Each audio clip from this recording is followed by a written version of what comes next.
Assalamualaikum warahmatullahi wabarakatuh dan salam sejahtera. Terima kasih pertamanya saya ucapkan kepada Muallimah Syairah yang mengusahakan berhubung dengan saya mewakili. Terima kasih juga kepada Sekolah Rendah Islam Al-Azhar dan rakan-rakan semualah atas kesudian mengajak saya untuk bersama-sama berkongsi bertukar-tukar pendapat pada malam ini, dan syukur kepada Allah yang merezekikan kepada kita untuk masih boleh saling mengambil manfaat antara satu sama lain, walaupun terutamanya saya inilah yang berada jauh daripada kampung halaman, daripada tanah air. Dan terima kasih juga kepada semua warga pendidik dan sekalian yang berusaha melapangkan masa pada waktu malam ni dekat tanah air untuk bersama-sama di dalam sesi kita. InsyaAllah lebih kurang dalam, saya cubalah bentang kalau boleh tak lebih lah daripada 1 jam, dan membuka ruang untuk mendapat maklum balas, pertanyaan, soal jawab. Di pihak saya halangan masa tu tak sangat sebab saya baru pukul 12 tengah hari kan, tapi orang kat Malaysia lah, kau ada yang dah nak tumbang ke, penat sangat ke, tak larat dengar ke, saya akan ikut flow hadirin lah, dan insyaAllah Muallimah Cikgu Syairah akan adjust lah kan dari segi practicality dia. Dan pada malam ni kita nak meneroka satu tajuk yang mungkin agak konseptual, maksud dia macam bukan technicality sangat, tapi perbincangan yang nak meneroka apa yang kita faham semasa ini, dan mungkinkah ada sisi pandang lain, dan sisi pandang itu bukan bermatlamat semata-mata untuk mencambah pemikiran, tapi untuk kita berani mencabar amalan kita ketika kita menawarkan pendidikan Islam, sama ada di peringkat bilik darjah, kelas kalau sahabat-sahabat adalah guru yang mendidik, ataupun di pihak pentadbiran, malah mungkin mencabar hal-hal yang lebih besar berkaitan dengan kurikulum dan hal-hal yang seumpama dengannya. Sebab kita maklum bahawa kalau kita bercakap tentang ekonomi Islam, saya tahun 1993, lepas SPM lah masa tu, 1993 tu, saya dapat tawaran, sebelum dapat offer pergi belajar dekat Jordan tu, tawaran yang diajukan kepada saya adalah dalam bidang ekonomi. Tapi ketika itu ekonomi macam tu saja, belum lagi ada cabang-cabang dia. Perbankan Islam tak pernah dengar lagi tahun berkenaan, tetapi kita telah mengembangkan perbincangan bukan hanya dari segi teori konsep, tapi sampailah kepada sekarang ni hingga kita boleh menawarkan sistem keuangan perbankan Islam sehingga begitu jelas mana yang Islamnya, mana yang jahiliahnya, mana yang betulnya, mana yang salahnya, kalau isunya adalah isu duit, pendidikan, keuangan perbankan. Tapi kalau dalam pendidikan Islam, mungkin kita belum cukup menyoal bila sesuatu pendidikan itu dikatakan pendidikan Islam, atau dalam bahasa Inggeris ni disebutkan sebagai Islamic education. What is Islamic in Islamic education? Apa yang menjadikan pendidikan itu Islamik atau tidak Islamiknya? Dan kalau kita tidak bersungguh-sungguh menyoal perkara ini, kebimbangan kita ialah semasa kita menawarkan pendidikan Islam, kita buka sekolah, dan nak buat sekolah ni bukan benda yang senang kan, terutamanya dari segi cabaran keuangan. Dengan niat yang baik nak menawarkan pendidikan Islam, tetapi kerana kita tidak memperincikan cabang-cabang dia tu seperti yang kita buat kepada sistem bank misalnya, tanpa sedar dalam pendidikan Islam yang kita tawar tu, kita juga mengamalkan benda-benda jahiliah, benda-benda yang Allah murka. Contoh paling mudah lah, budak tak buat kerja sekolah contohnya, ataupun mencarut dekat sekolah agama macam sekolah kita tampar budak tu, kan? Kita tidak menguji perbuatan menampar itu, adakah dia perbuatan yang Islam atau jahiliah. Kita terus pergi kepada keputusan. Saya garang sebab saya ialah Umar bin Al-Khattab kat sekolah ni, katalah macam tu kan, nak bagi guru disiplin kata tu. Tapi dalam nas ada perkara yang sangat spesifik melarang kita untuk mencederakan, menyakiti bahagian muka yang disebutkan oleh Nabi SAW. Jadi bagaimana kita boleh mengamalkan satu yang jahiliah semata-mata kerana benda tu benda biasa dalam masyarakat kita? Itu mungkin benda yang agak obvious bak menampar ataupun tidak. Bagaimana pula dengan pentaksiran contohnya? Pentaksiran yang dibuat, katalah pentaksiran berasaskan bilik darjah, kemudian macam-macam lah sekarang istilah saya pun dah tak erti dah nak quote perkataan-perkataan yang dipakai dalam sistem yang ada sekarang ni. Benda tu selari tak dengan Islam ataupun tidak? Mungkin kita belum cukup menyoalnya. Tapi macam mana kita nak nilaikan dia Islam ke tidak Islam? Mungkin kita boleh lihat daripada dimensi bagaimana kalau sekiranya budak tu datang kelas, belajar, faham, kemudian hari dia nak pergi periksa tu, mak ayah dia bergaduh dekat rumah dan dia datang ke sekolah dalam keadaan berserabut, dia tak berapa nak boleh jawab sangat, dia dalam keadaan gelisah, ketakutan, marah, dan akhirnya keputusan periksa akhir tahunnya dia dapat 65%. Banyak benda yang dia malas nak jawab ataupun dia salah jawab, dia tak boleh nak jawab kerana hal-hal yang berkaitan dengan emosi tadi. Dan dengan 65% markah yang dia dapat tu, ni contoh mudah saya bagi, tidak melayakkan dia untuk mendapat something yang syaratnya ialah dia kena dapat markah sekian-sekian. Adilkah kita membuat pentaksiran ke atas tahap sebenar budak itu pada 65%, sedangkan 65% itu adalah kesan daripada sesuatu yang berlaku yang bukan bercerita tentang pembelajaran dia dalam subjek tu, tapi hal dia, mak ayah dia bergaduh dekat rumah, maka kita telah menganiaya anak murid kita dengan membuat pentaksiran berbentuk sedemikian yang tidak adil pada menceritakan tahap pencapaian sebenar dia dalam subjek berkenaan. Jadi islamik ke tak islamik benda tu? Allah suka ke Allah tak suka? Contohnya lah. Jadi benda-benda yang seperti itu menyebabkan kita perlu menyoal apakah yang dimaksudkan dengan pendidikan Islam secara bukan hanya konsep tetapi secara amalinya. Jadi pada masa sekarang ni, dalam slide yang terpampang dekat skrin ni, bila kita tanya pendidikan Islam, mungkin jawapan-jawapan yang timbul, sebab online ni tak boleh lah sangat kan, tapi kalau kita berdepan tu boleh lah, saya kata boleh kita bincang sikit 5 minit ke masing-masing dan kita share lebih seronok kan. Tapi tak apalah, orang kata daripada badak baik kuda, daripada tak ada baik ada kan. Apa ni, seadanya lah yang kita buat online ni. Jadi apa dia pendidikan Islam?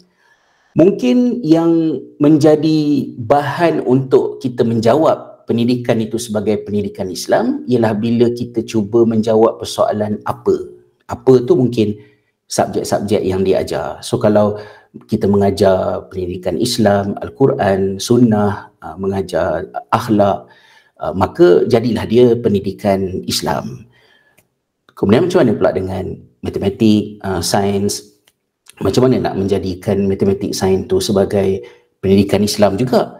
Kita pun mungkin masuk ke tahap yang mencabar sikit. Mungkin kita mulakan kelas dengan Al-Fatihah, tutup kelas dengan tasbih kafarah dan surah Al-As, maka jadi islamik sikit lah kelas matematik kita kan.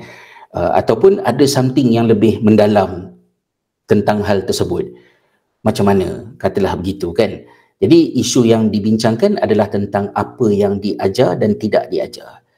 Mungkin juga pendidikan Islam itu kita akan menjawab dipengaruhi dengan persoalan siapa muridnya, siapa cikgunya. Jadi kalau cikgu-cikgu yang mengajar tu adalah cikgu-cikgu yang Muslim dan juga Muslimah, kita pun tak panggil cikgu, kita panggil muallim, kita panggil muallimah, ustaz ke contohnya kan, ustazah. Maka pendidikan Islam lah tu berbanding dengan kalau cikgu-cikgu yang mengajar ni beragama lain. Benarkah begitu? Ni persoalan lah kan yang kita nak timbulkan. Dan juga mungkin isunya adalah di mana pendidikan itu terjadi. So kalau pendidikan itu terjadi di University Helsinki, Finland, mungkin payah sikit kita nak nampak lah pendidikan Islam, tapi kalau benda yang sama diajar dan dipelajari di sebuah universiti di Taif di Arab Saudi, mungkin kita nampak dia mudah sikit nak nampak pendidikan Islam, kerana universitinya adalah universiti Islam, sekolahnya adalah sekolah Islam. Tapi kalau belajar di sekolah macam sekolah anak kami dekat sini, tinggalkan berpindah daripada sekolah Al-Amin ke Oulu International School dekat Finland tahun 2016 dulu. So kalau benda yang diajar dekat International School dekat Finland tu pendidikan Islam ke tak? Tak berapa nak nampak lah pendidikan Islam, sebab dia berjalan di bukan negara orang Islam dan sekolahnya bukan Islamic School. Ke macam mana kan persoalan? Dan mungkin juga persoalan yang lebih baru dan agak mencabar kita yang saya sebutkan di awal tadi ialah bagaimana sesuatu tu diajar dan dipelajari. So kalau kita mengajar cara yang macam ni, pendidikan tu adalah pendidikan Islam. Tapi kalau walaupun yang diajar adalah Quran dengan sunnah, tapi kalau kita maki budak-budak, kita labelkan dia dungu, keldai, bodoh, katalah macam tu, yang benda yang diajar adalah subjek pendidikan Islam. Tapi kalau itu kaedah yang dipakai, macam mana? Jadi nak menjawab persoalan apakah itu pendidikan Islam memerlukan kepada kita untuk meneroka pelbagai bentuk persoalan. Dan persoalan-persoalan ini mungkin saya letakkan juga menyebabkan jawapan kepada apakah itu pendidikan Islam tidak boleh terlalu berbentuk falsafah. Kerana kita tahu perbahasan mendalam, misalnya pengertian Islamic education yang Profesor Naqib Al-Atas kupas, antara karya yang enak untuk saya baca dan mencambahkan fikiran, sangat bermanfaat untuk saya. Tapi nak menterjemahkan apa yang ada dalam gagasan pemikiran itu kepada practicality dekat sekolah tidak semudah dan tidak seindah seperti yang dibaca di dalam sebuah karya ilmiah yang tinggi dia punya kandungan dia kan. Jadi pendidikan ni adalah berkaitan dengan apa yang boleh dibuat dan tak boleh dibuat. What doesn't work in school means very little ataupun doesn't mean anything. Tak ada maknanya satu-satu benda tu kalau hebat sekalipun, tapi kalau kat sekolah tak boleh nak buat, dan tak ada apa-apa makna lah. Sebab pendidikan ialah tentang buat, bukannya untuk kepuasan pemikiran intelektual, kefalsafahan kita dan sebagainya. Namun dalam banyak-banyak soalan yang ada ini, soalan yang lebih penting untuk kita timbulkan adalah soalan mengapa. Mengapa dalam erti kata, kenapa nak kena ada pendidikan, iaitu persoalan why, yang terlebih dahulu kita kena tanya sungguh-sungguh. Dan benda ini bukan hanya benda yang penting untuk kita, malah antara pengkaji pendidikan, pengkritik kepada sistem pendidikan yang bagi saya karya-karyanya sangat praktikal dan mendalam. Semua bukunya saya rasa saya dah baca lah, dan saya menggalakkan bagi sahabat-sahabat yang suka nak baca ialah karya-karya yang ditulis oleh Neil Postman, dah meninggal dunia pun, di Amerika Syarikat. Dalam salah sebuah buku dia bertajuk The End of Education, dia mengatakan bahawa bila kita berbincang tentang pendidikan, kita selalunya akan terperangkap di dalam means dan bukannya ends. Means dalam erti kata kita terperangkap dalam hal-hal technicality, dalam hal-hal tools, wasilah, alat-alat yang nak dipakai. So exam macam mana, pentadbiran macam mana, subjek, kurikulum macam mana, apa semua. Tapi kita kurang memberi perhatian kepada menyoal persoalan kenapa. Dan soalan kenapa ni sangat penting. Kita bagi contoh, misalnya masa COVID hari tu. So bila COVID datang, semua benda means tadi tu, technicality tadi, hampir kesemuanya hilang. Bangunan sekolah tak ada, kelas tak ada, bilik darjah tak ada, pakgat tak ada, kantin tak ada, semua tak ada. So bila semua benda berkaitan dengan pendidikan tak boleh nak ada kerana semua orang terperangkap dekat rumah, adakah pendidikan berakhir? Pendidikan berakhir bagi ramai orang sebenarnya. Tetapi kalau kita menginsafi bahawa pendidikan wujud sebelum wujudnya sekolah, dan kalau sekolah tak ada sekalipun, bolehkah pendidikan masih berjalan? Nak menjawab soalan itu, dia menguji pegangan kita terhadap persoalan kenapa nak kena ada pendidikan.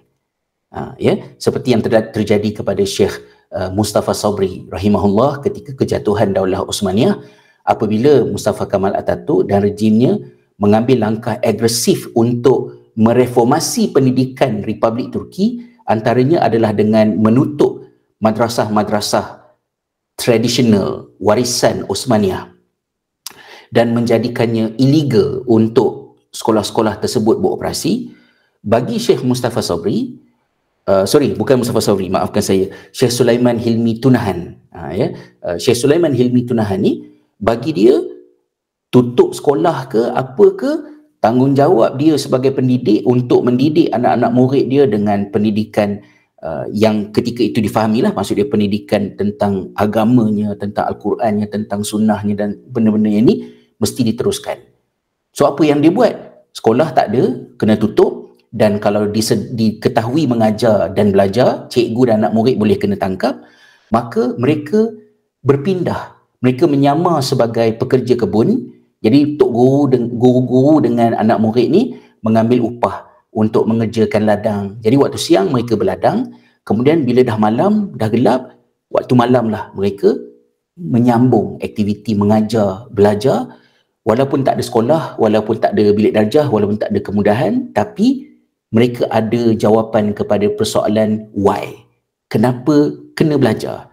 Kenapa cikgu kena teruskan mengajar walaupun sekolah tak ada, walaupun bilik darjah tak ada? Jadi sebenarnya bila kita menawarkan pendidikan Islam, ketika kita decide apa yang kita nak ajar, apa yang kita nak buat dekat sekolah, aktiviti-aktiviti, benda-benda yang kita buat tu mencerminkan tak jawapan kita kepada persoalan asal kenapa nak kena ada pendidikan? Sebab kalau kita tak teliti dalam hal ini, boleh sahaja terjadi kita hantar anak-anak ke sekolah, bukan sekolah kerajaan, sekolah swasta, Islamic school, tapi benda yang kita nak daripada pendidikan tu sama je macam ibu bapa yang menghantar anak ke sekolah kebangsaan. Saya nak anak saya mendapat akademik macam ni supaya dia boleh menduduki peperiksaan tertentu, nanti sekolah menengah dia boleh pergi MRSM, dia boleh pergi SBP dan sebagainya. Maka mak bapak nak benda yang sama macam yang ibu bapa di sekolah arus perdana mahukan, maka sekolah Islam, Islamic school yang asalnya nak menawarkan sesuatu yang berbeza, katalah macam tu, tak boleh nak buat, kena ikut kehendak mak bapak. Sebab kalau lain sangat, mak bapak pun tak nak, tak percaya dengan sekolah ni. Sangat susah bila kita menguji jawapan kepada persoalan pendidikan dalam Islam ni sebenarnya kenapa dan untuk apa. Jadi itulah yang kita nak teroka. Baru mukadimah sebenarnya, tak masuk lagi kan kepada nak meneroka jawapan. Tapi bagi saya persoalan ini yang lebih pentingnya adalah sekuat manakah perhatian dan concern tuan-tuan dan puan-puan tentang makna sebenar pendidikan Islam tu dalam fikiran masing-masing. Itu yang lebih penting. Yang saya nak jawab ke nak terangkan hanya percubaan kecil saya untuk menawarkan beberapa sisi pandang dan juga jawapan, tapi dia takkan berakhir dengan sesi 1 jam ini. Banyak sangat benda yang perlu tuan-tuan dan puan-puan sendiri teroka dan teruskan perbincangan di sekolah masing-masing, dalam mesyuarat masing-masing, insya-Allah. Baik, laju-laju kita tengok sikit kondisi yang ada pada masa sekarang ni tentang realiti pendidikan di negara kita. Ada data baru yang saya pakai, ada juga data yang lama yang saya tak sempat nak alihkan dia dengan data-data yang baru. Tapi kalau tuan-tuan dan puan-puan masih ingat, pada tahun 2018 apabila negara kita bertukar kerajaan dan ada semangat yang tinggi untuk mengubah banyak benda dalam negara kita, terutamanya nak memperbaiki perkhidmatan awam lah, kehakiman, pentadbiran dan sebagainya, termasuklah juga dalam pendidikan. Jadi pada tahun 2018 itu saya sudah pun meninggalkan tanah air. 2016 2018 itu apabila YB Dr. Mazli Malik mengajak saya untuk menyertai Jawatankuasa Kajian Dasar Pendidikan Negara untuk menjawab permintaan ataupun arahan daripada Kabinet agar diwujudkan satu laporan dan model berasaskan kepada laporan tersebut untuk pendidikan seterusnya negara kita bagi 30-50 tahun akan datang. Satu tugasan yang sangat berat. Saya sendiri pun masih belajar masa tersebut, masa itu berada di Finland. Tempoh 6 bulan bekerja dalam jawatankuasa itu membolehkan di peringkat peribadi saya dapat peluang untuk melihat data-data, melihat bagaimanakah penggubalan polisi dibuat di peringkat tertinggi di negara kita. Yang penting untuk diri saya berfikir, adakah saya perlu terus meletakkan harapan perubahan boleh dibuat di peringkat atas ke bawah, ataupun bagi kita-kita yang dah ada sekolah swasta, sekolah macam sekolah Al-Azhar ke, kami di sekolah Khalifah ke, harap tu haraplah, tapi sila terus buat kerja dan kekalkan kegigihan masing-masing, kerana nak mengharapkan perubahan dari atas ke bawah tu macam tak berapa nak boleh dibuat. Maksud dia macam tu. Tapi data-data tu bergunalah. Jadi misalnya yang saya letakkan di sini, antara dapatan awal sebelum kita memulakan proses pembinaan model baru tu, kita nak kena kenal pasti dulu dia punya gap dia, jurang-jurang, masalah-masalah dia apa. Jadi sangat banyak dalam dokumen tersebut masalah-masalah yang kita dengar-dengar, tapi kali ini ada data untuk menjelaskannya. Jadi antara yang disebutkan masa itu ialah pendidikan kita sangat berorientasikan peperiksaan, pencapaian akademik sebagai penanda aras. Mungkin bunyinya macam biasa je sebut macam tu, tapi saya nak guna bahasa orang kampung kita supaya benda tu impactful pada kita. Siapa yang tak nak budak-budak berakhlak dengan akhlak yang baik? Semua nak. Kita perhimpunan pagi, itulah benda kita cakap. Muallim, muallimah, benda itulah yang diulang. Tapi akhirnya kerja-kerja setiap hari kita bukan bertumpu kepada akhlak yang kita kata paling penting tu. Dan kemudian keputusan peperiksaan, kalau ada budak sangat cemerlang, membanggakan sekolah, tapi akhlaknya bukanlah akhlak yang disenangi, mungkin kita boleh kompromi tentang akhlak tadi. Dan kita, tak apalah, akhlak tu masih ada banyak cara lagi ataupun kita bagi peluang lagi, tapi akademik ni alhamdulillah, syukur, kita bangga semua dan sebagainya. Jadi akhirnya mata wang yang laku, currency yang laku di sekolah, termasuklah sekolah yang hari-hari membebel tentang akhlak ni, masih lagi currency akademik. Katalah contoh macam tu. Dan macam mana? Sebab budak-budak akan terpengaruh dengan sistem nilai. Apa yang bagi kita penting, itulah yang akan penting kepada budak-budak.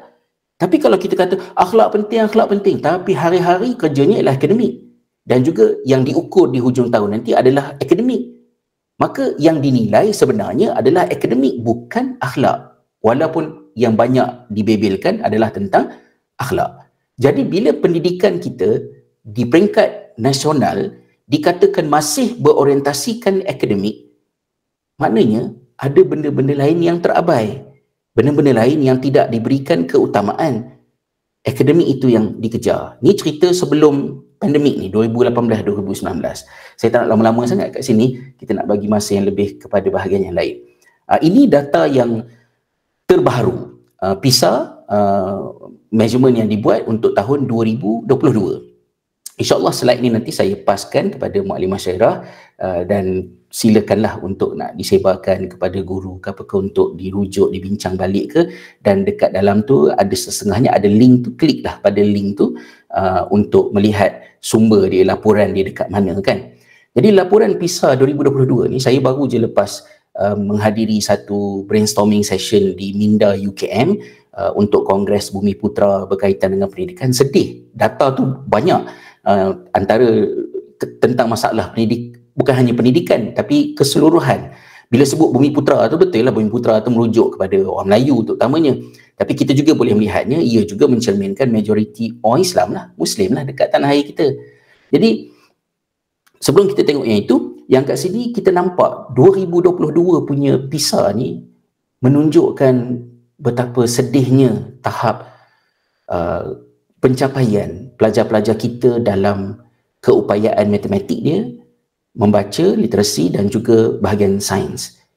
Dalam keadaan negara kita dikatakan mengutamakan akademik. Sepatutnya kalau mengutamakan akademik, cantiklah PISA. Ketika masalah akhlak lain ke semua, cerita lain lah. Tapi PISA kenalah cantik. Sebab negara kita, negara yang mengutamakan akademik. Tapi akhirnya dia jadi macam pepatah Melayu, yang dikejar tak dapat, yang dikendong berciciran. Benda lain yang penting kita abaikan, akademik yang menjadi keutamaan pun tak menyeronokkan. Kalau tuan-tuan dan puan tengok, yang warna oranye tu, oranye adalah warna jingga merujuk kepada low performing students. Maksudnya student yang mendapat markah bawah daripada level 2. Performance mereka sangat lemah. Jadi mereka ini adalah 59%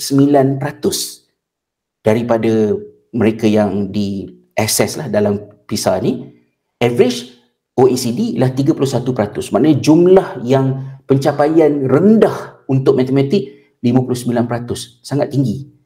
Kan? Manakala yang high performance students scoring at level 5 and above di Malaysia kecil je. Saya pun tak nampak berapa peratus ada kat situ. Kalau klik tu adalah dia punya data dia. Dari mana datang high performing students yang jumlah kecil tu? Mungkin daripada SBP, daripada MRSM, daripada sekolah-sekolah berprestasi tinggi. Tapi majoriti pelajar jatuh matematiknya. Membaca pun OECD 26% yang lemah pembacaan. Malaysia 58%. Kan? Berganda-ganda. Sains 24%. Average negara-negara membangun ni, dia punya tahap literasi dia yang rendah, Malaysia 48%.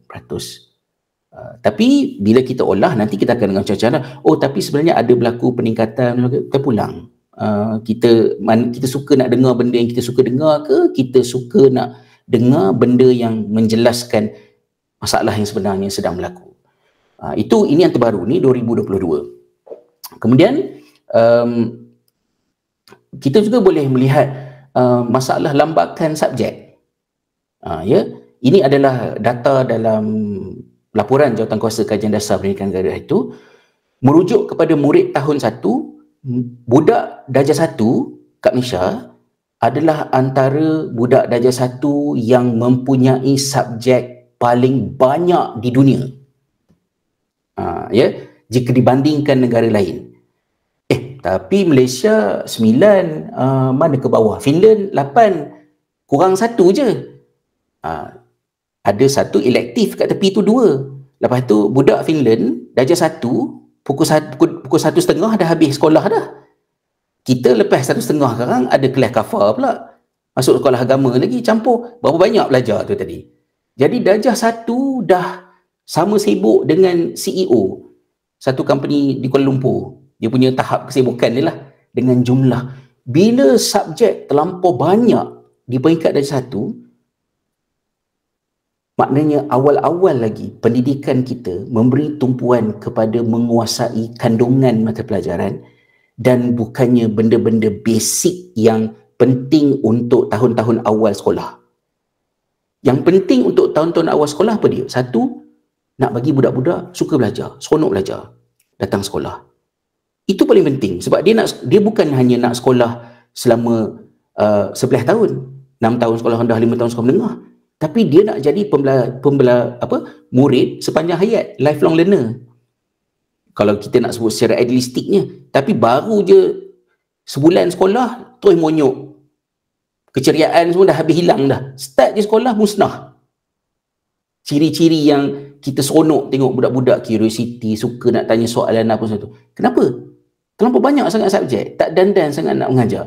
Kemudian yang keduanya, darjah 1, darjah 2 adalah masa yang penting untuk kita nak mengesan masalah pembelajaran. Learning difficulties, learning disabilities, dyslexia, autism, ADHD dan benda itu umur-umur awal tu ialah umur yang penting untuk kita nak mengesan supaya kita boleh mengusahakan intervensi awal.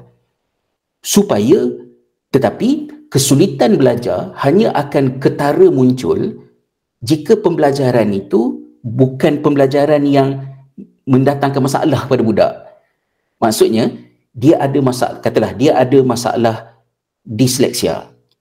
So, bukannya ada membaca apa sangat, baru berkenalan dengan ABC dari satu, baru berkenalan dengan ABC, tapi terus nampak tak boleh buat, ada something yang tak kena. Mudahlah sikit nak kesan masalah disleksia. Tapi kalau darjah 1, soalan matematik dah berbentuk karangan, budak-budak tak boleh baca bukan sebab disleksia. Yang tak disleksia pun pening kepala, huru-hara. Jadi macam mana nak mengesan masalah pembelajaran secara organik kalau budak yang sihat tak ada apa-apa isu, tak ada apa-apa neurodiversity punya isu pun jadi tunggang langgang juga kerana konten yang melampau-lampau. Itu yang saya masa dalam jawatankuasa itu sampai bergaduh, keluar ayat orang kampung. Saya tanya, kau pun tak pernah jadi budak-budak ke? Tak pernah jadi budak-budak? Ya, kita darjah 1 dulu, entah-entah ada yang berbolin lari depan rumah masa darjah 1 dulu. Sudahnya jadi profesor juga, sudahnya jadi orang cerdik juga. Yang kita tak dandan sekarang ni, darjah 1 sampai subjek antara yang paling banyak di dunia, nak kerja apa? Itu persoalan yang timbul lah kan. Ya, saya ayat-ayat macam minta maaf lah, tak skema sangat kan, ya, untuk kita fikirkan. Begitu juga dengan masalah disiplin di kalangan pelajar. Ini data lama ni, ini sebelum COVID. 60,000 lebih pelajar ponting setiap hari. Macam mana kita nak faham kenapa budak-budak ponting? Kita mungkin bagi alasan budak ponting sebab masalah dia orang lah. Tak semangat nak belajar, sibuk nak jadi TikToker, nak jadi YouTuber, kita sindir budak-budak. Tetapi secara ilmiahnya, belum lagi kita sebut secara islamiknya kan, secara ilmiahnya, budak-budak hilang minat belajar di sekolah kerana ada sesuatu yang berlaku, mungkin ada sesuatu yang berlaku kat rumah, tapi juga kerana ada sesuatu yang berlaku dekat sekolah tu sendiri. Saya bagi contoh. Abdullah bin Mas'ud radhiyallahu anhu. Orang kumpul depan rumah dia, suruh dia keluar sebab dia orang nak mengaji dengan dia. Sebab dia mengajar sedap. Jadi orang nak mengaji dengan dia. Duduk depan rumah, dia tak nak keluar daripada rumah. Dia biar orang tunggu dekat luar.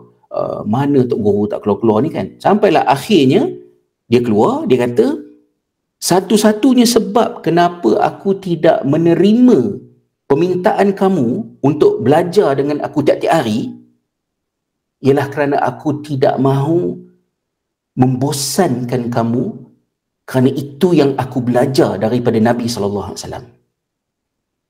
Maka Abdullah bin Mas'ud memperuntukkan hari Khamis sahaja dia mengajar. Jadi tuan-tuan sahabat boleh bayangkan, siapa yang nak rasa bosan belajar dengan Nabi Muhammad SAW? Tapi sahabat kata Rasulullah ada strategi tertentu yang menyebabkan untuk mengelak daripada bosan. Maknanya kalau budak-budak bosan, Rasulullah SAW tidak menyalahkan budak-budak. Rasulullah ada strategi tertentu. Kenapa budak-budak bosan? Dan sahabat pun faham dengan strategi baginda. At least Abdullah bin Mas'ud pun melakukan perkara yang sama. Maka dia tidak mahu, walaupun bagus, seronok nak dengar macam mana pun, bagi dia tiap-tiap hari belajar dengan dia benda yang sama, contohnya tidak optimum, tak sunnah. Kalau kita kala ayat keras kan, tak sunnah buat cara yang macam tu. Maka dia tak nak memenuhi permintaan orang yang nak belajar dengan dia tiap-tiap hari. So kalau budak-budak tak minat datang sekolah, merasakan pergi sekolah tak dapat apa-apa, memang mudah untuk kita menyalahkan budak-budak. Tapi data kata budak-budak tak berminat dengan sekolah ialah kerana mereka tidak bermotivasi. Mereka tidak bermotivasi, kenapa? Sebab motivasi secara saintifiknya terbit terutamanya daripada personal goal dan ownership pelajar ke atas pembelajaran. Maknanya dia ada something yang dia nak capai dan dia nampak sekolah ni kalau dia attend, benda tu boleh menolong dia untuk mencapai benda yang dia nak capai ni. Tapi budak-budak tak ada. Sebab kerja mereka datang sekolah ialah untuk melunaskan benda-benda yang dah disiapkan untuk diorang semua ni. Kamu suka ke tak suka ke, kamu kena datang belajar semua benda yang kami dah sediakan untuk kamu. Sebab kami semua pakar-pakar. So bila kita berpanggil macam tu, budak-budak tidak ada ownership ke atas pembelajaran. Dan dengan mudah sekali mereka merasakan persekolahan. Persekolahan ni bukan benda kecil ya, berapa jam sehari. Kan? Daripada 8, 9, 10, 11, 12, 1, 2, kata 8 jam sehari menghadap benda yang meaningless. Tuan-tuan perempuan tanyalah diri sendiri. Kalau tuan-tuan perempuan menyampah dengan ceramah saya ni, tapi sebab kena datang, sebab pengetua kata kalau tak datang, kena denda, 1 jam kena menghadap muka saya, menderita tak? Menderita, baru sejam. 8 jam sehari, 11 tahun? Siapa yang sanggup? Siapa yang tahan? Setakat 60,000 ponting sekolah. 60,000 tu ponting fizikal tinggalkan sekolah.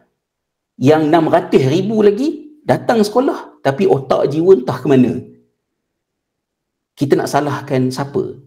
Yang saya tahu, kalau saya tengok balik kepada sirah Nabi SAW, baginda sendiri dan para sahabat melaksanakan pelbagai strategi agar murid tidak bosan.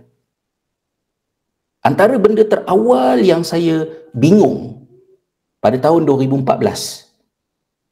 ketika saya belum kenal sistem pendidikan Finland, ialah apabila saya membaca tesis PhD yang ditulis oleh Dr. Khalid Audah, kalau tak silap saya, di Cardiff.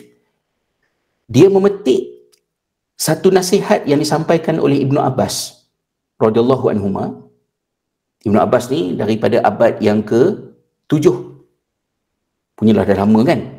Ibnu Abbas kata, di antara dua waktu belajar, berikanlah masa untuk anak-anak ni bermain, buat hal aktiviti bebas di antara dua waktu belajar. Bila saya baca tu, kenapa waktu aktiviti bebas antara dua mata pelajaran ni dinasihatkan oleh Ibnu Abbas? Saya tak nampak lagi kajian lanjutan dia, tapi saya mula tahu negara yang secara sistematik buat benda tu ialah Finland. Finland semenjak tahun 2000 secara sistematik daripada sekolah rendah sampailah ke masters, PhD saya tak tahu, daripada sekolah rendah sampai masters, 45 minit kelas, 15 minit break. Dan break ni tak ada aktiviti yang cikgu atau apa tak, cikgu kunci pintu, budak semua kena keluar, pergi duduk main kat luar, main salji ke, kamu nak termenung ke bawah pokok ke, kamu nak main kejar-kejar ke apa ke, tidak ada, maksud dia aktiviti yang tidak structured.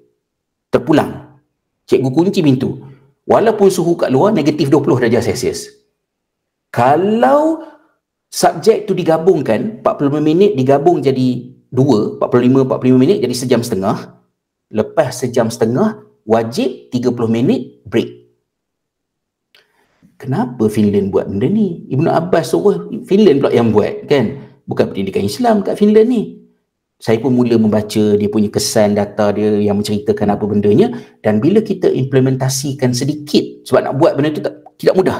Kami buat dekat Khalifah Model School Primary. Pada suatu ketika, masalah tu utamanya budak lelaki yang restless dalam kelas, yang emosi, agitated, kerjanya nak melawan cikgu ke, jadi agresif. Naturally benda-benda tu mula hilang, disappear. Bila kita usahakan waktu aktiviti bebas di antara dua subjek. Ibnu Abbas yang pesan.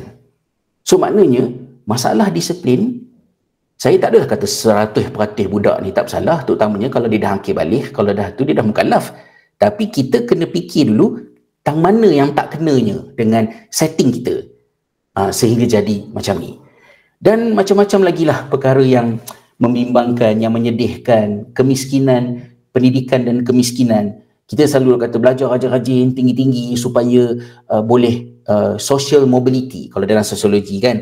Mungkin Maklimah Syairah ingat lagi pernah belajar tentang benda ni, sosiologi pendidikan, macam mana dengan pendidikan kita boleh keluar daripada kemiskinan kepada kehidupan yang lebih baik. Tapi yang terjadi sekarang ni ialah pendidikan menambah kemiskinan. Habis je belajar, hutang PTPTN dah ready dah, kerja tak dapat. Dan kalau tengok kat sini, senarai keputusan terbaik SPM 2022, negeri-negeri kat atas ni, keputusan SPM yang rendah, nombor 11, 12, 13, 14, 15, Kelantan, Perak, Kedah, Sarawak, Sabah. Dan yang rendah keputusan SPM ini pula adalah yang tinggi peratus kemiskinan tegar di negeri-negeri berkenaan. Antara contoh kita melihat korelasi di antara benda ni. Jadi menyedihkan untuk kenapa perkara seperti ini terjadi. Dalam arti kata yang lain, pendidikan tidak membantu untuk menyembuhkan kemiskinan. Malah lebih sedih kalau dia menjadi punca kemiskinan. Awal kan, start je habis belajar dah miskin dah dengan hutang. Kemudian masa dalam Jawatankuasa Kajian Dasar Pendidikan Negara juga, kita dibentangkan dengan data yang menjelaskan tentang masalah pelajar-pelajar kita yang dah berjaya. Dah berjaya maksudnya dah dapat pergi universiti, dah graduate, tapi tak boleh kerja. Tak boleh kerja kerana ada masalah yang pelbagai di kalangan mereka. Masalah yang paling besar kalau tengok dekat skrin ni, bukan tak reti cakap orang putih. Tak reti cakap orang putih nombor berapa ke? Bawah ni, foreign language skills. Kalau tak fasih sangat bahasa Inggeris tu, okey je kan, tak ada masalah sangat. Tapi masalah paling besar atas ni, 81% masalah komunikasi. Pelajar-pelajar ni dah berjaya, dah habis sekolah menengah, berjaya pergi universiti, dapat ijazah, dapat diploma, tapi still tak boleh kerja sebab tak boleh berkomunikasi. Critical thinking tak boleh, analytical thinking tak boleh, problem solving tak bagus, nak buat kerja secara independent problem, barulah sampai ke bawah-bawah. Ingat tak darjah 1 hari tu kita sibuk apa? Kita sibuk sangat dengan masalah kena awal-awal boleh membaca, belajar boleh mengira, tak dandan darjah 1 dah begitu advance. Jatuh kat mana ke? Bawah kecil je masalah kat bawah ni. Tapi masalah yang lebih besar ni ialah masalah-masalah yang daripada kecil kita abaikan dan tak beri perhatian. Tak reti nak komunikasi, tak boleh nak bekerja secara kumpulan. Dulu-dulu, kita tak suka sangat ayat ni kan, dulu-dulu sistem tak boleh fikir benda ni sebab saya tak perlu diajar oleh sistem pendidikan cara nak menyelesaikan pergaduhan, tapi kami selesaikan sendiri. Macam mana? Sekolah pukul 1 dah habis dah, so lepas pukul 1 mulalah merepek kan, panjat pokok, main masak-masak ke, tiba-tiba hari tu nak geng pula dengan budak perempuan main masak-masak ke kat tepi rumah, nak main congkak bawah-bawah, korek-korek lubang bawah rumah, tiba-tiba keluar kutu babi pula daripada tanah tu. Lepas tu bertengkar, kamu kata semalam kamu nak kutip biji getah, mana dia? Lupa. Inilah kamu ni, sini. Lepas tu bergaduh. Macam mana nak selesai kan? Entah, tak adalah mak bapak campur tangan pula, tak adalah profesor daripada universiti ke merangka satu model, tapi sebab kita bermain, kita buat benda-benda naturally yang kanak-kanak buat, kita belajarlah emosi. Lepas tu bila tak berapa betul sangat, balik muka monyok, mak tanya, kenapa muka masam ni? Bergaduh dengan ni. Itulah kerja rumah, asyik bergaduh je, kata mak kan. Kita pun mula fikir balik, bergaduh ni sampai bila, esok kawan balik, katalah kawan balik. Benda-benda tu sepatutnya boleh terjadi je dengan cara yang natural, budak-budak main semua. Tapi sebab main sudah tidak ada masa, subjek paling banyak di dunia untuk budak darjah 1, tak ada masa dah untuk nak beraktiviti, belajar communication skill, critical thinking, analytical thinking, termasuklah menguatkan fine motor, panjat pokok apa semua-semua, sebab nanti nak jadi surgeon, nak belah perut orang ke, ataupun nak jadi engineer, nak troubleshoot benda-benda yang rumit, semua terjejas bila mana something tak kena dengan pendidikan kita. Dan mungkin benda yang saya rasa hujung lah untuk menceritakan masalah ni atau pendidikan Islam ni, mana Ustaz? Ada sikit kat hujung depan tu. Kualiti cikgu pula. Banyak sangat cakap ni, Ustaz jadilah cikgu. Iyalah, kalau saya jadi cikgu, saya masuk dalam sistem Singapura membelanjakan RM25,000 untuk setiap cikgu dia training setahun untuk kemahiran semualah. Cikgu kat Malaysia 42 sen. Daripada 100 juta 2013 punya peruntukan, diturunkan tinggal 1 juta je 2017-2018. 1 juta bahagi dengan jumlah semua cikgu, bahagikan lagi untuk 7 hari wajib latihan dalam perkhidmatan. Nilai training yang diberi kepada cikgu untuk satu kepala cikgu ialah 42 sen. Apa yang nak diajar pada cikgu 42 sen? Tiba-tiba COVID, cikgu kena pandai guna Google Classroom, kena tahu ini, kena tahu nak redesign kurikulum semua. Tak tumpah kata orang Perak lah kan. Tak adil. Jadi, sedangkan duit yang kita belanja untuk pendidikan banyak. Mana perginya? Kesian, sedih kita tengok benda-benda ni. Tapi, sebab kita ni semangat Islam kuat, betul lah macam-macam masalah ni ada, tapi kita tak susah hati. Sebab serumit mana pun masalah pendidikan, kita tak tersesat jalan. Kita tahu datang dari mana dan kita nak ke mana. Dan kerana kita tahu Islam kata macam ni pendidikan, kita tidak teragak-agak untuk terus negotiate, berkonfrontasi dengan setting yang tak kena.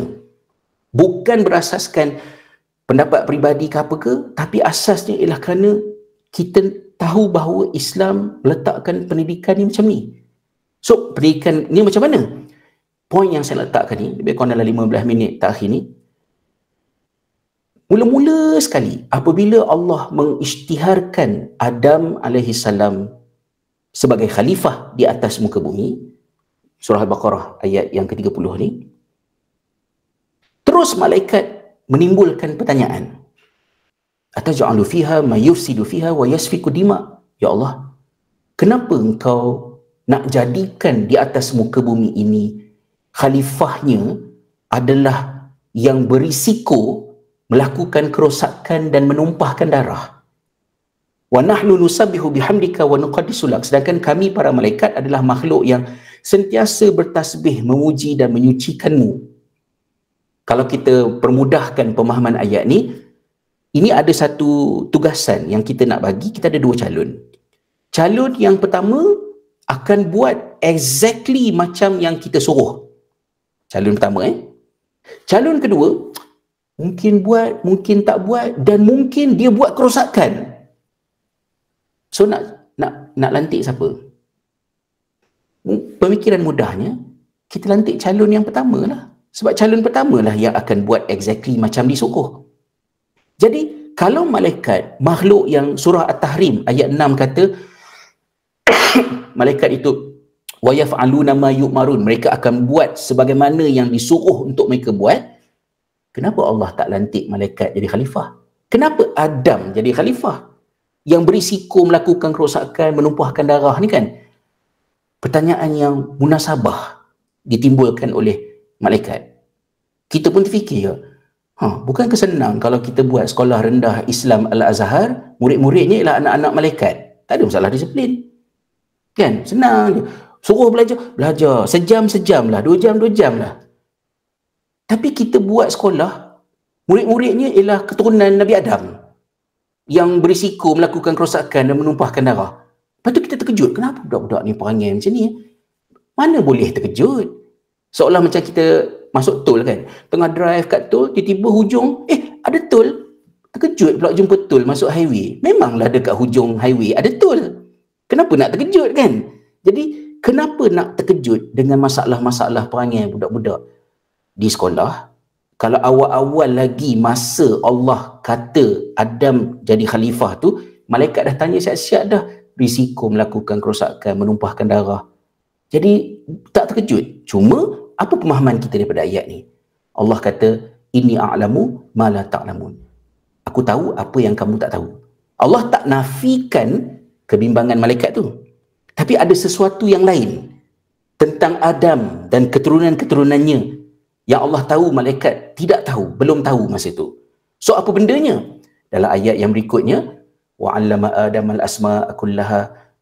Allah ajar Adam, saya tak naklah perincikan al-asma' tu makna dia apa ke, tapi Allah ajar Adam, Adam belajar apa yang Allah ajar dan mengembangkannya. Kemudian Allah kata, summa aradahum 'alal malaikah. Benda yang Allah buat kepada Adam tu Allah bagi kat malaikat, dan Allah kata buat macam mana yang Adam buat. Kalau betul kamu benar seperti yang kamu dakwa. Dan bila benda yang Allah buat kepada Adam tu Allah bagi kat malaikat, suruh malaikat buat, malaikat tak boleh buat. Kata malaikat, qalu subhanakala saya lompat satu ayat, qalu subhanaka la ilma lana illa ma 'allamtana innaka antal alimul hakim. Maha suci engkau ya Allah, sungguhnya kami tak ada ilmu kecuali apa yang kau ajarkan kepada kami sahaja. Maksudnya ilmu malaikat belajar boleh faham, tetapi ilmu mereka statik. Apa yang Adam boleh buat ialah ilmu itu boleh dikembangkan, dimajukan, dianalisis, disintesis. Jadi kalau kapal terbang 1940-an, 1950-an, kapal terbang tingkapnya 4 segi. Macam tingkap rumah. Tengah-tengah kapal terbang tu terbang daripada Itali nak ke London, kalau tak silap saya, tiba-tiba kapal terbang tu meletup di udara. Keturunan-keturunan Adam ni, bila kapal terbang tu meletup, dia kajilah kenapa letupan yang berlaku. Barulah mereka faham, bila tingkap tu 4 segi, bucu-bucu tingkap tu menerima tekanan yang berganda lebih tinggi sehingga memecahkan fuselage tu, maksudnya tubuh badan kapal terbang tu. Maka mereka ubah tingkap kapal terbang daripada 4 segi kepada bentuk oval untuk distribute pressure, sebab bila kapal terbang tu tinggi ke atas kan. Perbetulkan, perbaiki, kemaskan, malaikat tak boleh buat. Yang boleh buat ialah Adam dan keturunan-keturunannya, sebab dia boleh kembangkan ilmu kerana akal fikiran yang diberikan tadi. Dan bila disebutkan begitu, kesimpulan akhirnya ialah yang menyebabkan Adam dipilih menjadi khalifah untuk memakmurkan bumi ini ialah kerana walaupun Adam dan keturunannya ada risiko melakukan kerosakan dan menumpahkan darah, tetapi risiko itu boleh diminimumkan jika Adam itu dipenuhi potensinya, iaitu mereka belajar, dan belajar itu ialah belajar yang mencambahkan, mengembangkan, mengukuhkan keupayaan mereka untuk berfikir. Jadi masalah tak boleh nak fikir ni bukan benda kecil. Kita memang sakit hati dan geram dengan kebat apa-apa benda yang ada dalam sistem sekarang ni. Tetapi membuang kebat pula bukan caranya. Sebab kebat memang diperlukan, kemahiran berfikir aras tinggi memang diperlukan. Cuma caranya macam mana? Sebab bila tak boleh fikir, istilah orang pakai sekarang, tak ada common sense lah, apa benda-benda macam tu kan. Macam-macam masalah timbul. Bila mak bapak tak boleh fikir, anak berbahaya di tangan mak bapaknya sendiri. Satu kes yang boleh saya cerita secara general, seorang ibu, ni kes benar, seorang ibu, dia bagi anak baby dia, umur tak sampai setahun setengah macam tu, ubat batuk, sebab anak dia batuk. Umur setahun tak boleh bagi ubat batuk. Bila dia bagi ubat batuk pada anak dia, cardiac arrest, jantung anak dia berhenti. Dan dia dalam keadaan yang panik, telefon suami, suruh suami datang balik rumah, bawa anak pergi ke hospital. Suami pula kerja dekat tengah-tengah KL, mengambil masa yang lama untuk keluar pejabat sampai ke rumah, ambil anak, bawa ke hospital. Anak tak dapat diselamatkan. Soalan yang timbulnya pertama sekali ialah, tak pernah ke dengar makhluk bernama ambulans? Kenapa nak suruh suami yang bawa anak ke hospital? Tak boleh telefon ambulans 999 tu. Satu. Kedua, mak tu nurse kan? Walaupun mak nurse, kenapa jadi macam tu? Itu antara kes yang memeningkan kepala saya ketika kejadian tu berlaku. Ada seorang mak lagi ni, bila anak dia susu formula, perut okey. Bila bagi susu badan, sakit perut. Pula dah terbalik, selalunya susu badan okey, susu formula lah sakit perut kan. Jenuh lah, fikir apa yang tak betul ni dengan ni. Setelah dikorek-korek, rupa-rupanya bila dia nak bagi anak dia susu formula, dia bancuh lah dengan air panas yang disuamkan, and then dia test tengok, okey, tak lebor lah, orang kata tak, kan, anak dia pun menyusu, okey lah. Tapi susu badan, dia perah siap-siap, dia bubuh dalam botol, dia bubuh dalam peti ais. Lepas tu bila dia nak bagi anak dia ambil keluar dia peti ais, dia terus bagi anak dia susu sejuk tu. Dia tak panaskan dulu susu tu, dia terus bagi susu badan sejuk kepada anak dia, sakit perut budak tu. Atau apa masalahnya mak ni? Tak boleh nak fikir ke macam tu? Jadi bila kemahiran berfikir tak jadi, may yufsidu fiha wa yasfiku dima, macam-macam kerosakan berlaku sampai ke tahap anak-anak tak selamat di tangan mak bapak sendiri. Jadi risiko manusia jadi makhluk perosak ni boleh meningkat bila mana tidak ada pendidikan, ataupun pendidikan ada tapi pendidikan yang tidak merangsang berfikir. Sedangkan manusia ni apa? Kata Jurjani, lama tu, ya, berapa ratus tahun sudah, tahun 1078. Jurjani kata al-insanu hayawanun natiq, yang mentakrifkan manusia adalah hidupan yang rasional, yang mantiki, yang boleh berfikir, yang boleh breakdown, yang boleh mencerakin, yang boleh analyzing, contrasting, evaluating, katalah benda tu yang ada dekat dalam kebat tu, itu adalah pentakrifan manusia. Dan Syekh Muhammad Naim Yassin ni, mungkin masa tak mengizinkan, dia sebutlah di dalam buku ni, dia kata kesejahteraan hidup manusia ialah apabila manusia mengikut petunjuk Allah. Ada wahyu, ada hidayah, dan manusia ikut hidayah. Tapi sebelum manusia boleh ikut hidayah, manusia mestilah mampu memahami hidayah. So macam mana kita nak memahami hidayah kalau alat untuk memahami hidayah tu sakit, akal fikiran? Jadi negara-negara yang serius berfikir tentang pendidikan, dia tidak melihat sekolah sebagai masa untuk budak-budak nak kena semua benda belajar masa sekolah. Tak. Yang penting ialah belajar macam mana nak belajar. Belajar untuk memikirkan apa yang dia belajar. Dan untuk membolehkan benda-benda tu berlaku, konten kena kurang sikit. Kurang banyak sebenarnya. Supaya cikgu boleh berlama-lama dalam satu-satu topik, mengesan kenapa budak ni tak boleh nak faham, budak ni boleh faham. Semua tu, basic-basic tu tak dapat dibuat bila hal ini terjadi. Dan itu menyedihkan. Sedangkan kita semua dah maklum dah dalam suasana sekolah agama semua ni, agama kita mementingkan ilmu, tapi menterjemahkan konten ceramah kita yang mengatakan Islam agama ilmu supaya benda tu terlihat dalam strategi di sekolah, masih panjang perjalanan dia. Kita tahu wahyu Nabi yang terakhir sallallahu alaihi wasallam, ayat pertama sekali adalah ayat Iqra. Bukan ayat sujud, berimanlah, puasalah, pakai tudunglah, menutup auratlah, ya, potong tangan orang yang mencuri. Belum, tahbila, jauh lagi tu ayat-ayat tu. Ayat pertama ialah baca. Dan baca pula bukan sebarangan baca. Dalam masa yang ringkas ini, ayat yang pertama tu menggambarkan kepentingan proses. Walaupun matlamat akhirnya ialah untuk, ya, walaqad ba'athna fi kulli ummatin rasulan an ya'budullah wajtanibut taghut.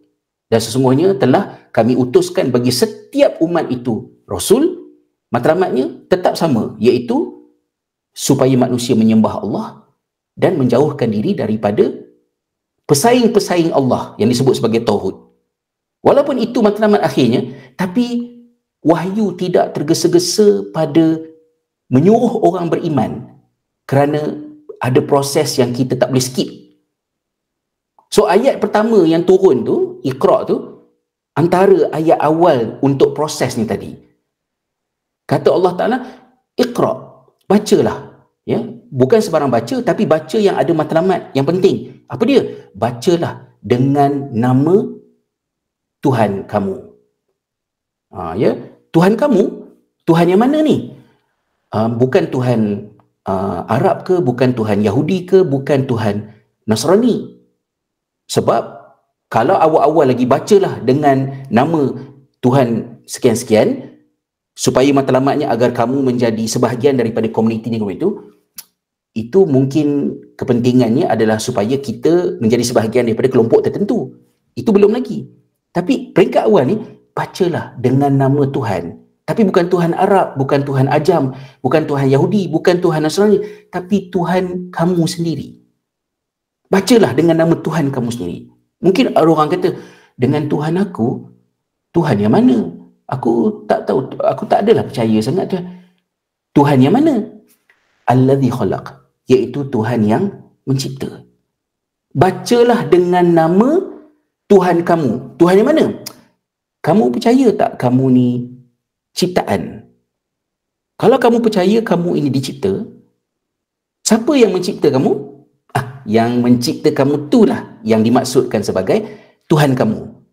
Fikirkan tentang dia, jadikan proses baca ini untuk kamu dapat menjawab siapa dia tu yang mencipta kamu. Ayat pertama ni Allah tak sebut pun nama dia. Iqra bismillah, bacalah dengan nama Allah. Tak ada nama Allah. Allah belum lagi, Allah tak perkenalkan pun dirinya sebagai Allah.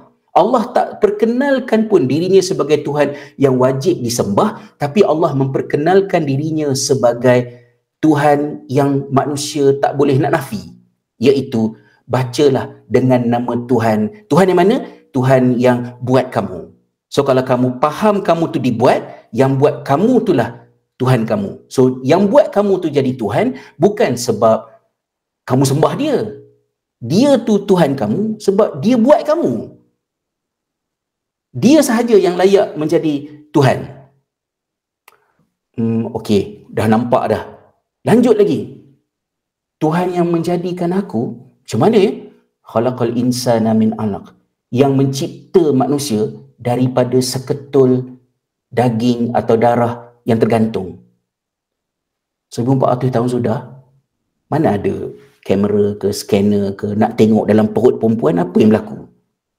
Tapi gambarannya sudah sangat tepat bahawa permulaan kejadian kamu ialah kamu itu seketul yang tergantung. Tergantung di mana?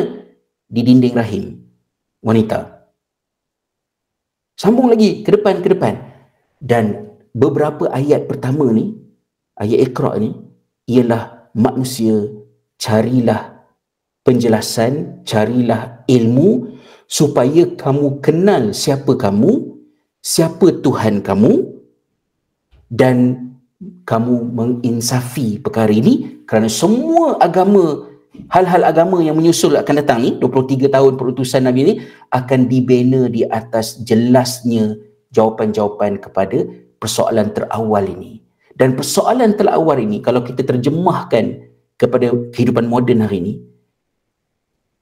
khalaqal insana min 'alaq. Macam mana nak tahu khalaqal insana min 'alaq? Ilmu sains. Baru faham khalaqal insana min 'alaq. Kalau tak ada sains, tak payahlah kita tengok ulama-ulama. Saya baca sejarah Eropah, bagaimanakah masyarakat Eropah memahami pregnancy di zaman-zaman medieval age dulu. Penuh dengan superstitious dan sebagainya sebab dalam rujukan mereka tidak ada penjelasan. Sehinggalah sampai ke zaman akhirnya kita tahu, okey, bila ovum dengan sperma bergabung, so dia membentuk apa jadi apa di zaman sekarang ni. Jadi untuk menjawab mesej Iqra awal-awal ni, yang diperlukan adalah ilmu agama dan ilmu sains itu seiringan, siap-siap dah. Dan ini menunjukkan betapa pentingnya framework yang awal ini tadi kan. Dan panjanglah lagi kat depan ini, tapi yang saya nak rumuskan bahawa bila mana kita menguji pendidikan sebagai pendidikan Islam, pendidikan bila kita kata dia sebagai pendidikan Islam, dia mesti pergi sampai ke dasar. Maka bila kita buat sekolah agama, tak cukup sekadar value proposition dalam bahasa orang moden sekarang ni kan. Nilai yang kita tawarkan kepada masyarakat, kenapa hantar anak ke sekolah kami dan bukan ke sekolah kerajaan? Sebab di sekolah kami lebih Islamik, maknanya bi'ahnya solehah, terjaga, ada belajar lebih sikit bahagian-bahagian Al-Quran dan sebagainya. Guru-gurunya adalah mu'alim, mu'alimah yang bersyakhsiah terpuji.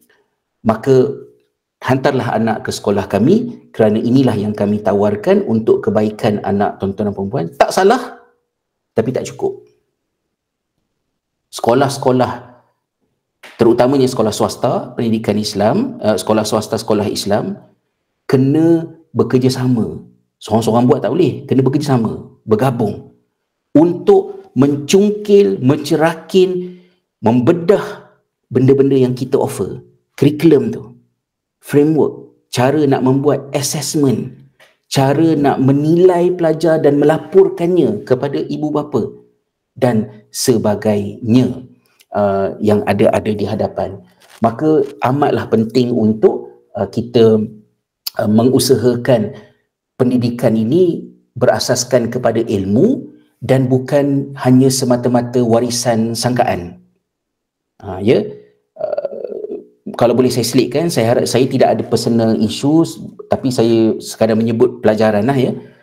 Saya tidak berpuas hati pada suatu ketika bila masa kat Malaysia dululah, anak saya punya kurikulum bahasa Arab, silibus bahasa Arab, darjah 3, darjah 4, heavy sangat. Macam level saya tahun 1 kat Jordan. Dan anak saya memang tak boleh nak catch up. So masa dalam sesi pertemuan dengan ibu bapa, dengan pihak sekolah, saya tanya, kenapa bahasa Arab budak-budak ni berat sangat? Benda yang ditanya ni ialah benda balaghah. Balaghah saya belajar first year kat Jordan. Darjah 3, saya baru kenal alif bata je masa tu. Tapi kenapa berat sangat sekarang ni? Jawapan yang diberikan oleh pihak pentadbir, kita memang menyengajakan kurikulum tu susah awal-awal supaya budak-budak ni dah terbiasa dengan susah, so depan-depan esok mereka dah lebih relax. Saya pandai hati dengar. Saya kata ini jawapan orang yang tidak mengasaskan jawapannya kepada ilmu pendidikan.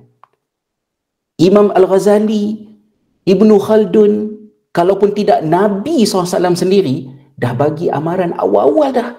Jangan memberatkan proses memperkenalkan ilmu kepada budak-budak. Sebab nanti mereka akan putus asa dan tak nak belajar benda tu. Tiba-tiba kita yang menawarkan pendidikan Islam, kita guna akal fikiran kita sendiri, kita kata biar susah awal-awal, senang kemudian. Belajar daripada, saya letak sila hospitalism ni kan. Robert Liston ni tahun 1700 something membawa ke 1800 something dekat UK. Masa zaman tu nak bedah ni menyakitkan. So tapi dia dikenali sebagai orang yang bagus lah, untuk doktor bedah yang bagus. Kerana bagi dia, untuk mengurangkan penderitaan orang di bedah, kena cepat dan pisau kena tajam. Sampai dia dikenali sebagai the fastest knife in the West End. Ya, siap. Jadi famous lah pada masa tu. Tapi bila ditengok-tengok balik, kebanyakan orang yang mendapat rawatan daripada dia habis mati belaka. Walaupun cepat, sebab kriteria dia ialah pembedahan yang efektif, ialah pembedahan yang pisaunya tajam, cepat, kurang penderitaan. Tapi masalahnya ramai mati. Kenapa semua ni mati? Kau jika kaji boleh. Semua mati kerana jangkitan. Dan barulah bermulanya proses untuk mengembangkan anestesia, pembiusan, untuk membetulkan. Kerana kriteria pembedahan yang baik bukan hanya tajam dan cepat, tetapi dia juga perlu bebas daripada kuman. So pendidikan, kalau kita terjemahkan hospitalism ni kepada pendidikan, pendidikan yang bagus ialah pendidikan yang cak. Kita pun bagi macam-macam kriteria, tapi bukan berasaskan kepada ilmu. Sudahnya jadi apa? Umur 5 tahun dah wajib boleh baca, 6 tahun dah wajib boleh baca. Negara-negara lain, katalah pinjam, minta maaf, negara Finland tu, darjah 1 baru officially belajar baca. So budak-budak kita advance lah kan, 5 tahun, 6 tahun dah boleh membaca. Kesannya ialah 9 ke 12 tahun minat membaca dah hilang. Sebab membaca menyakitkan otak. Sedangkan budak di Finland membaca menyeronokkan. Macam kita kecil-kecil lah membaca menyeronokkan. Saya kecil-kecil dulu, bila saya membaca, oh dekat Norway ada industri ikan, pertemuan arus sejuk dengan arus panas dekat Jepun. Tak pernah pergi Jepun, tapi baca buku seronok, excited. Tapi budak sekarang kerana belajar membaca, nasib baiklah tak meleleh keluar darah ikut telinga. Sebab tu orang tak percaya benda tu menyakitkan budak-budak. Sebab tak nampak darah meleleh keluar ikut telinga kerana 5 tahun dah kena wajib membaca. Tapi data kata 9 tahun ke 12 tahun minat membaca dah hilang. literasi berudum. Jadi akhirnya kita membunuh budak-budak ni. Dan kalau sekolah swasta, sekolah pendidikan Islam menawarkan pendidikan Islam tapi tidak kritis terhadap benda-benda yang macam ni, kita juga buat benda yang lebih kurang sama tanpa sedar. Walaupun niat kita adalah nak menawarkan pendidikan Islam. Jadi penutup kepada hujungnya, tak apalah saya skip yang benda tu, yang ni pun dah tercelah dah di mana-mana tadi. Tak adalah benda-benda tu benda yang simple-simple saja, contoh-contoh kecil yang diberi. Penutupnya lah mungkin, sebenarnya saya pun dah terlajak masa, cuba kita tengok sedikit satu contoh daripada sirah Nabi SAW bila sahabat-sahabat, anak-anak murid ni pergi belajar dengan baginda. Macam mana suasananya? Malik bin Al-Huwairis menceritakan pada suatu ketika beliau dan beberapa orang anak muda yang lebih kurang seumur dengan dia pergi belajar dengan Nabi SAW, dan mereka telah meluangkan masa lebih kurang dalam 20 malam bersama dengan baginda. Selepas 20 malam mereka bersama dengan Nabi SAW, fazanna anna ishtaqna ahlana, Rasulullah SAW dapat mengesan, diorang ni macam tak boleh nak fokus sangat dah, mereka ni teringatkan keluarga, rindukan keluarga. Fasa'alana amma tarakna fi ahlina, jadi Rasulullah SAW pun pada ketika itu memberhentikan sesi belajar ni, dan Rasulullah tanya, rindukan siapa dalam keluarga? Ceritalah apa yang kamu fikirkan. Rasulullah mengalu-alukan mereka untuk share apa yang mengganggu fikiran sebab dah tak fokus ni. Fa'akhbarnahu, kami pun ceritalah dengan Nabi SAW. Saya ni rindukan sekarang, saya teringatkan ni, teringatkan itu. Tak tahu apa benda ni kan, tak diperincikan. Dan bila mana kami menceritakan kepada Nabi SAW tentang siapa yang kami rindu, apa yang menyebabkan fikiran kami dalam ini 20 malam kan, dah tak jumpa dengan keluarga. Wa kana rahiman rafiqa, ada rafiqan rahima, dan baginda juga adalah seorang yang, kata Malik bin Al-Huwairis, adalah seorang yang rafiqan, orang yang kita selesa, orang yang memudahkan urusan, dan seorang yang penyayang. So Malik bin Al-Huwairis describe cikgu diorang tu pada mereka seorang yang macam mana. So apa kata Nabi SAW? Minggu orientasi sekolah kita ni 40 hari tak boleh jumpa parent. So 20 hari kamu menangis, tambah lagi 20 hari katalah macam tu kan. Ada ke Rasulullah jawab macam tu? Tak ada. Kan? Tak ada pula Rasulullah kata, apa ini kamu nak bersama dengan dalam perang Badar esok, baru 20 hari tak jumpa family dah nangis-nangis. Apa masalah kamu ni? Cubalah jantan sikit, katalah gitu. Ada Rasulullah jawab macam tu? Tak ada. Tapi saya biasa dengar jawapan macam tu dalam pengalaman saya masa sekolah. Mungkin anda juga ada mungkin pengalaman lebih kurang sama. Tapi Rasulullah SAW, dah macam cikgu orang putih pula. Kenapa? Kata Rasulullah SAW, irji'u ahlikum. Kalau macam tu, baliklah kepada keluarga. Boleh pula berhenti belajar, Rasulullah suruh balik ke rumah.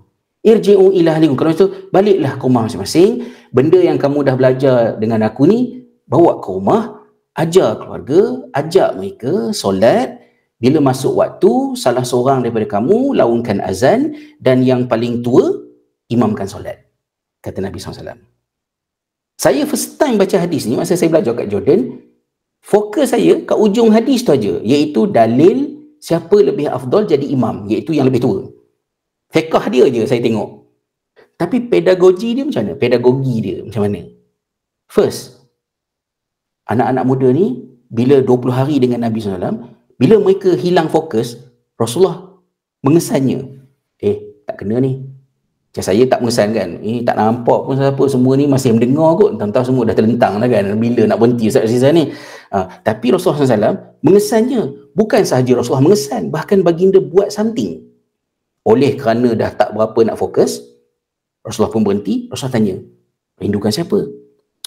Mesti hubungan baginda dengan anak murid ni rapat, sehingga bila Rasulullah ajak mereka kongsi benda-benda yang very personal, mereka cerita. Anak murid kita tak nak cerita, sebab kalau cerita dekat kaunselor, nanti kaunselor membawang kat bilik guru, satu sekolah tahu masalah budak hadapi ni. Bila sekali budak tak percaya cikgu, sampai kesudah dia tak percaya. Macam mana nak buat? Kemudian Malik pula kata Rasulullah ni adalah rafiqan rahima, seorang yang memudahkan urusan dan berkasih sayang. Kita Mungkin tak macam tu. Mana buku kamu untuk kalian? Saya terlupa cikgu, tertinggal dekat rumah. Kamu bagi opah kamu baca ya buku tu dekat rumah, kata cikgu kan. Bukanlah macam tu, saya dah letak atas meja tapi saya terlupa. Saya tak tahulah nak buat macam mana. Orang lain ada buku, kamu tak ada buku, nasib kamulah. Bagi jalan mati kat budak. Kan? Tapi saya ikut sunnah lah, semayang saya menepati solat Nabi SAW, kemudian saya puasa Isnin dengan Khamis. Tapi dalam hadis ni, compare dengan masa saya dalam kelas, macam tak sama je saya dengan Rasulullah SAW. Kemudian bila anak murid tu cerita, begini kami rindu, bagi Nabi SAW, tidak dismiss, mengabaikan, mengada-ngada lah, lembik lah kamu semua. Rasulullah acknowledge bahawa dalam bahasa sains moden sekarang, social emotional learning, bahawa kalau budak-budak sudah tidak ada emotional connection dengan benda yang dia nak belajar tu, bila motivasi dah tak ada, there's no point, pembelajaran tu tak jadi. Dan kita kena adjust something. Mungkin taklah se-ekstrim, okeylah baliklah rumah masing-masing, sekarang baru 9:30 pagi dah suruh budak balik ke rumah kan, kalau buta-buta nak ikut hadis ni. Tapi maknanya kita adjust lah setting pembelajaran. Okeylah kalau macam tu kita ubah cara belajar. Cikgu-cikgu di sekolah Al-Azhar teringin nak buat macam Nabi SAW buat ni, tapi masalahnya kurikulum banyak sangat, subjek, konten, silibus nak habis, bila masa nak buat semua benda ni, macam mana nak buat? Dan di hujung pula Nabi SAW tak ada memberikan instruction yang detail, micromanage kan. Okey, siapa suara sedap tu? Aiman. Okey, Aiman azan. Yang tua siapa? Siapa ni? Ahmad. Okey, Ahmad imam. Rasulullah SAW tidak spesifikkan, bagi dia cuma bagi guideline saja. Bila Rasulullah bagi guideline saja, maknanya budak-budak tu kena gunakan guideline tu untuk buat decision sendiri. Jadi kalau kita pecah-pecahkan hadis ni, kita akan dapat tarik keluar istilah-istilah yang kalau macam Mu'allimah Syairah ni sakit kepala lah nak buat assignment dengan istilah tu. Social emotional learning, metacognition skill, lepas tu tentang self-regulated learning, bagaimana memperkasakan kebolehan pelajar mengambil tanggungjawab atas pembelajarannya yang canggih-canggih. Di zaman Nabi SAW semua benda tu tak ada lagi, tapi baginda buat benda ni. Jadi bagi saya Rasulullah SAW adalah guru misali. Bukan sebab saya orang Islam dan baginda adalah Rasul saya, tapi dari perspektif pendidikan pun baginda adalah seorang guru yang sangat advance. Dan hebatnya Islam bukan semata-mata kerana dia agama benar yang datang daripada Allah, kebenaran itu mengatasi segala-galanya, al-Islamu ya'lu wa la yu'la alaih, bukan takat tu saja, tapi kerana Islam itu disampaikan dengan strategi, kaedah yang sungguh advance untuk abad ke-7 tamadun dunia pada masa tersebut, 1000 tahun lebih awal sebelum 21st century framework diolah dan diperkenalkan oleh OECD ke UNESCO ke apa yang keluarkan semua benda tu, baginda dah buat jauh lebih awal. Jadi tak betul sangat untuk kita, entahlah pendidikan Islam ni apa ke bendanya, kita pun tak tahu nak fikir, kita buat je ikut suka kita. Akhirnya legacy yang ditinggalkan ini diabaikan oleh kita sendiri semasa kita menawarkan pendidikan Islam. Yang buat macam yang Rasulullah SAW buat, sahabat buat, tiba-tiba Allah dah negara Finland yang tak kemana di hujung dunia itu pula yang buat macam Ibnu Abbas buat, yang di UK pula yang buat macam ni tu. Alah, itu negara orang kafir, itu negara barat, lantak mereka lah. Akhirnya dia orang sesat juga, tak betul. Terpulanglah pada kita. Kita memang suka menafikan benda-benda macam ni sebab it's bitter truth kan, kebenaran itu pahit. Jadi saya sampai kini bukan dengan maksud nak menyakitkan hati siapa-siapa ke apa ke, tapi nak mengajak kita kritis. Dan saya walaupun agak dah tak berapa nak optimis sangat dengan pendekatan top bottom perubahan pendidikan di negara kita, tapi saya mempunyai harapan dan cahaya bersinar di hujung terowong yang terang benderang pada memikirkan sekolah-sekolah seperti sekolah Al-Azhar, kerana kalian ada autonomi, boleh sebenarnya melakukan macam-macam perkara, cuma perjalanannya panjang, ilmunya perlu dicari, dan together we are stronger. Dan saya harap kalau tak banyak pun dapatlah sikit saya menyuntikkan kekuatan untuk perjuangan ini disambut dan disahut untuk menjayakan sebenar-benarnya apakah yang dimaksudkan dengan pendidikan Islam. Itulah lebih kurangnya penyampaian pada hari ini. Terlajak dekat 20 minit daripada waktu akhir yang saya tetapkan. Saya harap jangan serik lah, taklah jemput Ustaz Azizah tak lalu dengan berdarah telinga mendengar ni kan ya. Dan di hujung ni adalah beberapa soalan yang saya timbul-timbulkan dari perbincangan. InsyaAllah saya paskan kepada Mu'alimah Syairah nanti untuk melanjutkan perbincangan dan juga persoalan-persoalan lain di peringkat sekolah pula lah. Mudah-mudahan ruang-ruang berkongsi, bekerjasama tu masih lagi boleh diusahakan pada masa-masa yang akan datang. Saya sangat happy lah dengan program-program yang macam ni. Saya berhenti setakat ini. Macam saya sebut tadi lah, saya tidak ada kekangan masa yang kritikal sangat. Saya ikut kepada perancangan dan aplikasi yang diusahakan oleh pihak Urustia dan penganjur. Wallahualam, saya stop sharing. Saya pulangkan balik majlis kita ni kepada Cikgu Syairah untuk program seterusnya. Wallahualam. Mungkin soalannya berbunyi macam biasa-biasa, tapi sebenarnya berat nak jawab soalan tu, dan jawapan saya pun mungkin bukanlah berbentuk kronologi nombor 1, nombor 2, nombor 3, sebab saya fikir secara spontan saja.